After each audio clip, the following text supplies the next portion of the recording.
Okay. So we're back for another deep dive. Eh, And this time we're taking a look at something pretty different. yeah. We're going through your notes on Okay. basically turning plant-based insights into a full-blown interview. And the interview is supposed to be all about methods. Now, when I first saw this, I have to say, Yeah. it really piqued my interest. I was like, plant-based insights? This is going to be interesting. Yeah, it is an interesting way to frame it. It is, yeah. It Yeah. makes me think we're about to, like, I don't know, unearth some hidden treasure trove of knowledge about plants. Yeah, yeah, absolutely. I mean, Yeah. there's so much to learn from the natural world. There is. So before we go any further, though, maybe we should clarify some things. Sure. What exactly are we talking about when we say plant-based insights? Right. I mean, are we talking like ancient herbal remedies? Are we talking cutting-edge bioengineering? Give us the details. I think what's really interesting here is how broad that term plant-based insights is. It is, yeah. You're right, it could include traditional knowledge, Yeah. passed down for centuries through Yeah. indigenous cultures.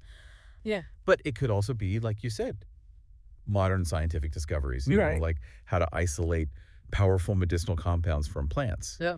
Your notes seem to be really interested in the methods, Yeah. how we extract that knowledge, how we apply it, Right. maybe even how we can mimic nature's designs. So we're not just talking about what plants can do, but how we actually learn from them. Right. I like that. That's really interesting. Speaking of learning from plants, you know what blew my mind when I was reading through this? What's that? Aspirin. Oh, yeah. I mean, it's such a common pain reliever, It is, yeah. but it's actually derived from willow bark. Exactly. I mean, our ancestors figured that out a long, long time ago. Ages ago, yeah. That's a perfect example of a plant-based insight Mm-hmm. leading to a specific method. In that case, it's extracting salicylic acid from willow bark to create a standardized medicine. Yeah. But your notes go way beyond just medicine. You've got biomimicry highlighted here, Oh, that's right. which is basically using nature for design inspiration. Think Velcro, Yeah, inspired by those pesky burrs that stick to everything. I hate those. The method there was observing how those tiny hooks actually work and figuring out how to replicate that design. Oh, that's right. So we're talking about extracting compounds, understanding natural processes, and even mimicking designs. Exactly. That's really cool. Yeah. This is starting to feel like a detective story, A little bit, yeah. uncovering all these secrets. And I see you've got a note here about Taxol. And I vaguely remember that being important, but I don't remember the details. Yeah, Taxol is fascinating. Okay. It's a really powerful anti-cancer drug. It's derived from the bark of the Pacific yew tree, Okay. but the method for extracting it was very challenging initially. Really? It took tons of research and development Yeah. just to figure out how to produce it sustainably Okay. without harming these slow-growing trees. So it's a sustainability issue. Absolutely. And that's a key part of this whole conversation. How can we responsibly access these plant-based insights? Right. It's not just about taking what we want.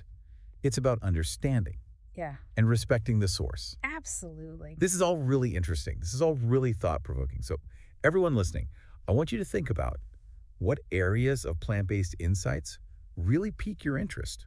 Is it medicine? Is it sustainable materials? Is it innovative design?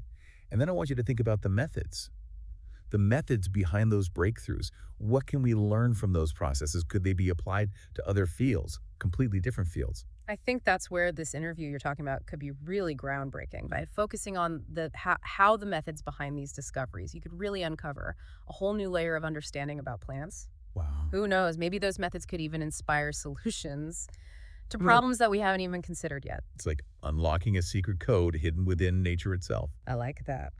And who knows, maybe you, dear listener, hold a piece of that code. Maybe you have a connection to a plant or a traditional practice that could really help with this exploration. Never underestimate the power of your own insights. That's right. And here's one final thought-provoking question to leave you with. Could understanding these methods, the methods behind plant-based discoveries, help us move beyond just mimicking nature to actually collaborating with it? Well, Until next time, keep diving.